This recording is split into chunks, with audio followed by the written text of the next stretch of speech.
Greetings. This video is titled, we'll title it later, but let me tell you about two different people, and I want to see if anyone understands patterns, because I'm typically pretty good with patterns, and I know with patterns pretty quickly.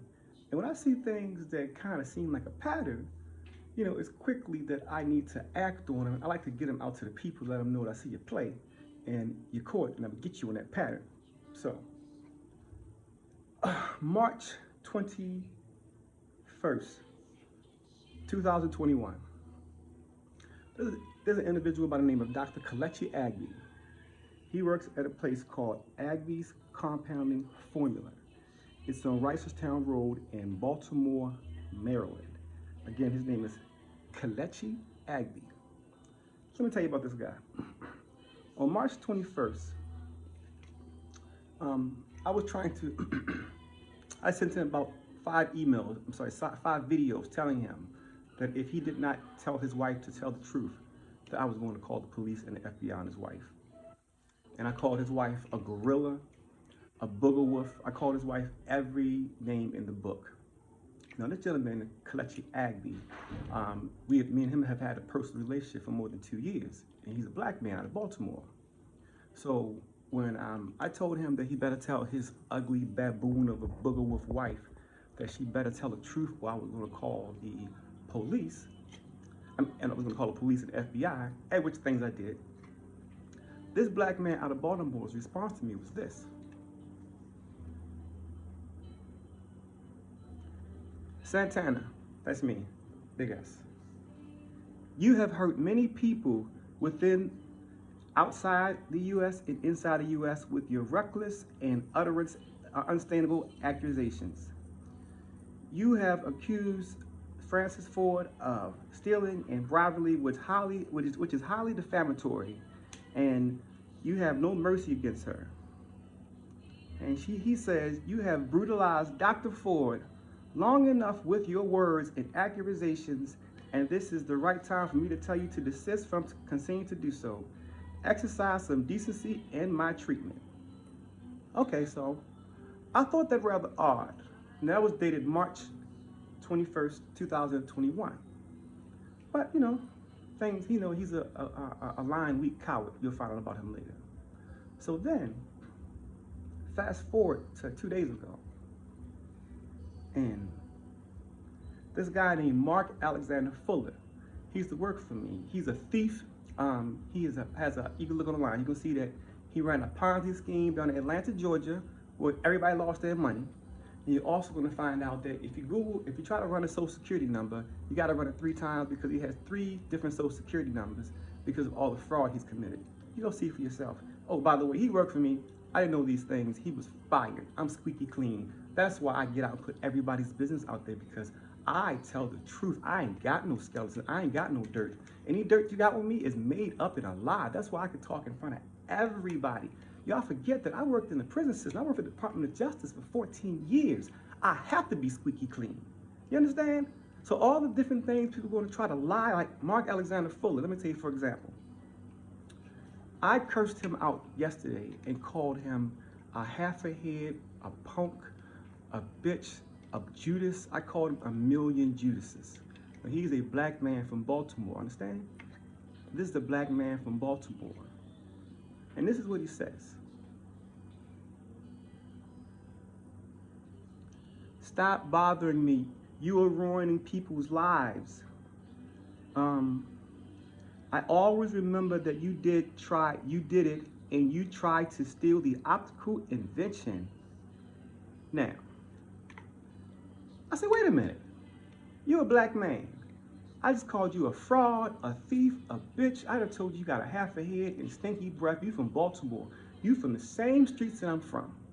So I realized, you buffoon, there's a pattern.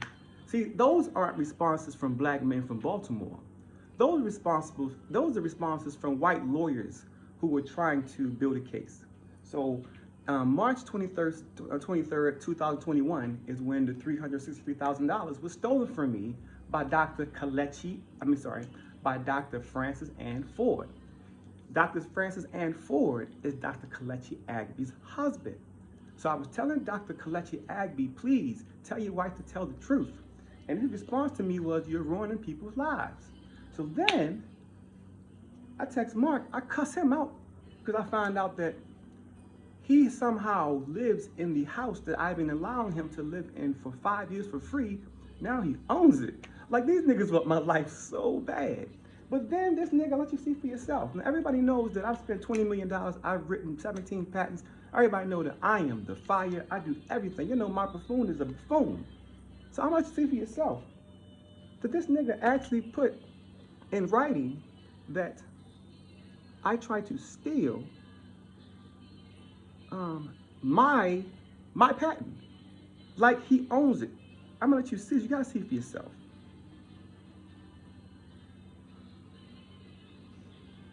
Look at the bottom. He said of stealing optical invention. My optical invention. So I want you to understand that Mark Alexander Fuller is now saying the iFocus experience, my patents, my international patents that I paid for, that this nigga don't got a dime living in my house, driving one of my cars, just a dirty, stinking, half a head nigga. So I just want you to understand that. Understand that they were trying, the reason why they didn't pay my money is they get to try to build a case while they're holding my money and then try to find somebody who used to work for me. But the problem is, he's a fraud, he got stinky breath, and I got everything documented anyway. And as far as iFocus, I've been doing iFocus for about 6 years now. And when I fired Mark Fuller about 2 years ago, he hasn't said a word about nothing. So if he tries to pretend like he's a part of something, then listen, Mark Alexander Fuller has nothing to do with iFocus and my intellectual property 1 cent. And I dare him to say he has any part of it, Mark Alexander Fuller. So understand that the Ponzi scheme that Mark Alexander Fuller got convicted of and they took his license from, look into it for yourself. It's in Atlanta. Everybody lost their money. Also, you can find out that, look how many social security numbers. An organization called Max Score Credit out of Ricestown Road in Owens Mills, Maryland. Max Score Credit, a cat named Timothy Craig, gave this cat 3 different social security numbers. All right, so listen, I talk what I talk because I'm Santana. I don't lie. I'm squeaky clean. The S is for Santana and squeaky. Everybody know I don't do nothing. If anybody has something to do against me, you understand? It wouldn't take the state a year and a half and steal my money. You understand? They're doing this so I can't defend myself, just like Charles Manson. They do these things and try to make these characters seem crazy and take everything from them because they're unlikable. And everybody says, well, since I don't like them, they don't deserve their rights. Understand, when you do that, you set a precedent. The same thing that happens to you. You understand? Y'all don't speak out about Wendy Williams. Everybody lets you see that they hold and took her money.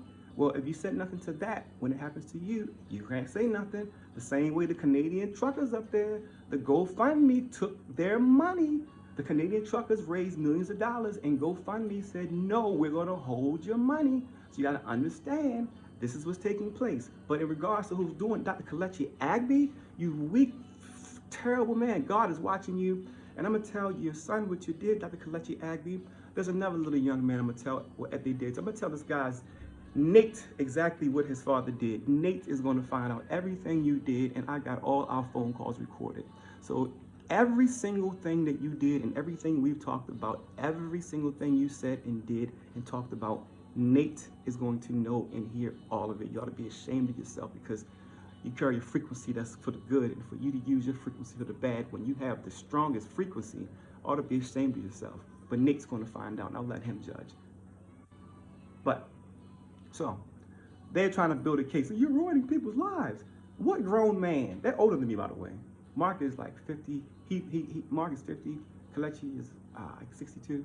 What grown man responds back to you as you calling him a bitch and a fraud and a Judas? Yo, you stole my money. You a bitch ass nigga. How you gonna do this to me when I looked after you and fed your family? And when you was homeless, I let you sleep. I let you borrow my car. I let you borrow my old suits. Your response to me is, you're ruining people's lives. Listen, no Baltimore nigga talks like that. Not even the ones that's corny. What man responds to you when you say, hey man, you better tell your ugly, fat, stinky wife, your wife smells like a pit bull drool. Your wife is a liar, she's a thief. You better tell her to tell the truth. Or if you don't tell her the truth, I'm going to call the police, the FBI, the IOG, the AG, the state's attorney. And you see on video, go on my line, you see I call these places. What man responds back to a man who just called his wife all those names? You're ruining these people's lives. And it's like, wait a minute. I'm pretty good with patterns. Y'all haven't figured that out. So that's how they're trying to hold onto my money. All this shit is illegal. So just like my man, Roy Van Hollander, Royven Hollander, Hollander, when the system did not have an answer for him, they murdered him. When the system did not have an answer for Charles Manson, they just arrested him and made him grow his hair out, wouldn't allow him to get a haircut and say he's a crazy hippie. But he did not get due process. And understand, this is going out to all of the media. And remember, all the Republican organizations we have this, all the Democratic organizations have this, and all of you constitutionalists, the constitutionalists, all you people out there in the world that keep on talking about the Constitution. You know, I noticed that whenever it's a black person involved with something, particularly a black man, no one really thinks the Constitution really works. The Constitution don't work for due process, and that's weird. But I will acknowledge, the way Charles Manson was done was even more fucked up than me, so I would give you kudos on that one. Charles Manson had him, they couldn't convict him, so he was not allowed to put on defense. So they just held him in a prison for 40 years. That's not due process, that's against the law, and everybody watched. He did not get an opportunity to call one witness to defend himself. He was not allowed to defend himself. That's not a trial. I'll tell you again, Jeffrey Epstein case, the judge on Jeffrey Epstein's case, there was a hit on her. Someone came to her house and murdered her son. The person who they pinned that murder on is a gentleman by the name of Roy Den Hollander. Roy Den Hollander is the person who is an attorney. He's a lawyer. He's an attorney who put a case in New York City. He was trying to get Ladies' Night removed and have it Ladies' Night declared unconstitutional. And it was a really small, sneaky trick he was trying to play because he had the system by the balls. And had he been able to go to court, which he was in court, he would have been able to stop Ladies' Night in New York City, which sets a precedence, what makes it which you can no longer discriminate. But now, by killing him, that's off the table because our system likes to have the ability to be able to discriminate. But they couldn't beat him, so they just sent somebody and did a hit on somebody they needed to kill, and they needed an innocent man who they could just tie up in some nonsense. However, when this gets looked into, and it will, because remember, unrefractive error, uncorrected error, preventable blindness has begun. I fixed that. Laugh all you want, but all of you institutions know it. You met me, you know I got video. So this gets heard. I don't know why y'all don't keep understanding that this goes into the future, and it ripples back here. So every time you put a lie out on me, I keep out putting more and more truth. My truths cause effects. Do y'all realize that Lens Crafton, the founder of Lens Crafton, is no longer here, 73 years old? That's a coincidence.